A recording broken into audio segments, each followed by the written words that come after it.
ഇന്നൊരു പൂരി ഉണ്ടാക്കുന്നതിൻ്റെ റെസിപ്പിയാണ്.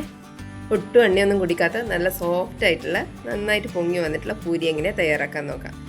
വീഡിയോ കണ്ടിട്ട് ഇഷ്ടപ്പെടുകയാണെങ്കിൽ ഒന്ന് ലൈക്ക് ചെയ്ത് സബ്സ്ക്രൈബ് ചെയ്യണേ. പൂരി ഉണ്ടാക്കാൻ വേണ്ടിയിട്ട് ഞാനിപ്പോൾ 2 കപ്പ് അളവിൽ ഗോതമ്പ് പൊടിയാണ് എടുക്കുന്നത്. ഈ ഒരളവിൽ ഏകദേശം പപ്പടത്തിൻ്റെ വലിപ്പമുള്ള ഒരു 25 പൂരിയോളം ഉണ്ടാക്കിയെടുക്കാൻ പറ്റും. ഇനി ഇതിലേക്ക് ഇതേപോലത്തെ സ്പൂൺ അളവിൽ 2 സ്പൂണ് മൈദ ചേർത്ത് കൊടുക്കുന്നുണ്ട്. ഏകദേശം 4 ടേബിൾ സ്പൂണോളം വരും. അതേ സ്പൂണിൽ തന്നെ 2 സ്പൂണ് റവ കൂടി ചേർത്ത് കൊടുക്കുന്നുണ്ട്. വറുക്കാത്ത റവയാണ് ചേർത്ത് കൊടുക്കുന്നത്. ഇനി അതിലേക്ക് 1/2 ടേബിൾ സ്പൂൺ ഉപ്പ് ചേർത്ത് കൊടുക്കുന്നുണ്ട്. പിന്നെ 1 ടേബിൾ സ്പൂൺ പഞ്ചസാര ചേർത്ത് കൊടുക്കുക. ഇനി ഇതിൻ്റെ അകത്തേക്ക് നമ്മൾ റവയും മൈദയെല്ലാം അളന്ന അതേ സ്പൂണിൽ തന്നെ 1 സ്പൂൺ അളവിൽ ഓയിൽ കൂടി ചേർത്ത് കൊടുക്കുന്നുണ്ട്. ഞാനിപ്പോൾ പൂരി ഉണ്ടാക്കാൻ സൺഫ്ലവർ ഓയിലാണ് ഉപയോഗിക്കുന്നത്. അതേ ഓയിൽ തന്നെയാണ് ഇതിൻ്റെ അകത്തേക്ക് ഒഴിച്ചു കൊടുത്തിട്ടുള്ളത്. ഇനി ഇതൊന്ന് നന്നായിട്ട് മിക്സ് ചെയ്തെടുക്കുക. കൈ വെച്ചിട്ടോ അല്ലെങ്കിൽ സ്പൂൺ വെച്ചിട്ടോ നന്നായിട്ടൊന്ന് മിക്സ് ചെയ്തെടുക്കണം. ഇനി ഇത് കുഴച്ചെടുക്കാൻ വേണ്ടിയിട്ട് ഇളം ചൂടുള്ള വെള്ളമാണ് ചേർത്ത് കൊടുക്കുന്നത്. 2 കപ്പ് പൊടിക്ക് 1 കപ്പ് വെള്ളമാണ് ചേർത്ത് കൊടുക്കുന്നത്. ആദ്യം പകുതി വെള്ളം ഒന്ന് ഒഴിച്ചു കൊടുത്തിട്ട് ഒന്ന് മിക്സ് ചെയ്തെടുത്തതിന് ശേഷം ബാക്കി വെള്ളം കൂടി ഒഴിച്ചിട്ട് നന്നായിട്ടൊന്ന് കുഴച്ചെടുക്കാം. പൂരിക്ക് മാവ് കുഴക്കുന്ന സമയത്ത് നല്ല ടൈറ്റായിട്ടാണ് കുഴച്ചെടുക്കുക. അതുകൊണ്ട് ഈ അളവിൽ വെള്ളം കറക്റ്റ് ആയിരിക്കും.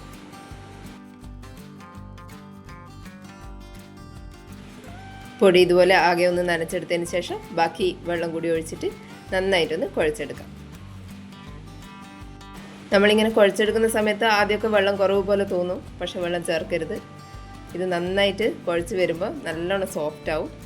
അതുവരെ ഇങ്ങനെ സമയം എടുത്തിട്ട് തന്നെ കുഴച്ചെടുക്കണം. ഏകദേശം ഒരു 10 മിനിറ്റോളം ഇങ്ങനെ കുഴച്ചെടുക്കുമ്പോൾ തന്നെ ഇതൊന്ന് സോഫ്റ്റായിട്ട് വരും. ഇതുപോലെ നമ്മളെ കൈയിൻ്റെ ഉള്ളം കൈ വെച്ചിട്ട് നന്നായിട്ടൊന്ന് ഇതുപോലെ ചെയ്തെടുക്കുക. ഇനി ഈ പൂരീൻ്റെ മാവ് ഒന്നുകൂടി സോഫ്റ്റ് ആകാൻ വേണ്ടിയിട്ട് ഇത് നമ്മളിങ്ങനെ കുഴച്ചെടുത്തതിന് ശേഷം ഈ പൂരീൻ്റെ ഡോ എടുത്തിട്ട് നന്നായിട്ട് അടിച്ചു കൊടുക്കുക. ഇതേപോലെ നന്നായിട്ട് പാത്രത്തിൽ തന്നെ നമ്മൾ നല്ല ശക്തിയിൽ തന്നെ അടിച്ചു കൊടുക്കുക. അന്നേരം നന്നായിട്ട് സോഫ്റ്റായി വരും. ഏകദേശം ഒരു 20-25 പ്രാവശ്യമല്ലോ ഇങ്ങനെ അടിച്ചു കൊടുക്കുക. ഇനി ഇതിൻ്റെ മേലെ 1 സ്പൂണ് എണ്ണ കൂടി ഒഴിച്ചു കൊടുത്തിട്ട് ഒരു 15-20 മിനിറ്റോളം ഒന്ന് റെസ്റ്റ് ചെയ്യാൻ വെക്കാം. ഇനി ഒരു 20 മിനിറ്റിന് ശേഷം ഇതുപോലെ ഒരു ചെറുനാരങ്ങൻ്റെ വലുപ്പത്തിൽ ഒന്ന് ഉരുട്ടിയെടുക്കാം.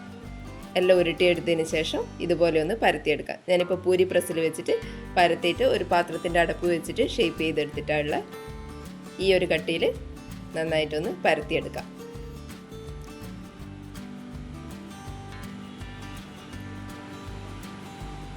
ഇനി ഈ പൂരി ഉണ്ടാക്കിയെടുക്കാൻ വേണ്ടിയിട്ട് ഒരു ചീനച്ചട്ടിയിൽ ഓയിൽ എടുത്തിട്ടുണ്ട്.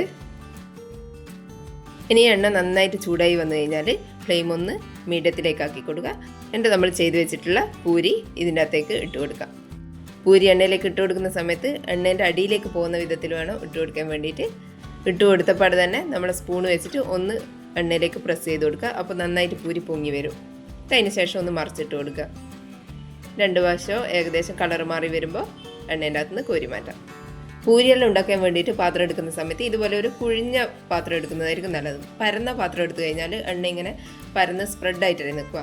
ഇതാകുമ്പോൾ എണ്ണ ഇങ്ങനെ പൊങ്ങിക്കിടക്കും. അപ്പോൾ പെട്ടെന്ന് പൂരിയെല്ലാം പൊങ്ങി വരും.